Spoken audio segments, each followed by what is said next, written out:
Rohingya army ARA কর্তৃক Arakan army এএ সন্ত্রাসী গোষ্ঠীর বিরুদ্ধে সফল সামরিক অভিযান। বর্ডারলাইন ডেইলি নিউজ বিডি, তারিখ ২৭ অক্টোবর ২০২৫।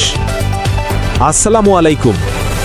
বিশেষ সংবাদ নিয়ে আপনাদের সামনে উপস্থিত হয়েছি আমি Mohammad Yasin, borderline daily news BD এর পক্ষ থেকে। রোহিঙ্গা আর্মি এআরএ কর্তৃক আরাকান আর্মি এএ সন্ত্রাসী গোষ্ঠীর বিরুদ্ধে শপথ সামরিক অভিযান। আজ সোমবার ২৭ অক্টোবর ২০২৫ তারিখে সকাল ৮টা থেকে Rohingya army ARA Arakan army এএ সন্ত্রাসী গোষ্ঠীর বিরুদ্ধে একটি পরিকল্পিত ও নিয়ন্ত্রিত সামরিক অভিযান পরিচালনা করেছে। অভিযানটি সংঘটিত হয় উত্তর মঙ্গো নর্দার্ন মাউংডাউ এলাকার তেইচাং ও গদুরা বাজার গ্রাম অঞ্চলে। প্রায় ৫০ মিনিট স্থায়ী এই অভিযানে রোহিঙ্গা আর্মির সাহসী যোদ্ধারা আরাকান আর্মির শক্ত ঘাঁটিগুলোর ওপর সফল হামলা চালায়।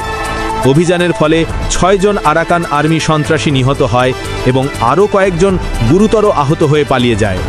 অন্যদিকে রোহিঙ্গা আর্মির ২ জন সদস্য আহত হয়েছেন, তবে তাদের অবস্থা বর্তমানে স্থিতিশীল বলে জানিয়েছে সংগঠনটির মুখপাত্র কার্যালয়। রোহিঙ্গা আর্মি এআরএ জানিয়েছে, এই অভিযান পরিচালিত হয়েছে রোহিঙ্গা জনগণের নিরাপত্তা রক্ষা ও আরাকান অঞ্চলে স্থায়ী শান্তি প্রতিষ্ঠার লক্ষ্যে। সন্ত্রাসী আরাকান আর্মি এএ কর্তৃক নিরীহ সাধারণ জনগণের ওপর নির্যাতন, হত্যাকাণ্ড ও আগ্রাসনের বিরুদ্ধে রোহিঙ্গা আর্মির প্রতিরোধ অব্যাহত থাকবে। এই ছিল আজকের বিশেষ প্রতিবেদন। আরও আপডেট জানতে যুক্ত থাকুন বর্ডারলাইন ডেইলি নিউজ বিডি এর সঙ্গে। আমি মোহাম্মদ ইয়াসিন।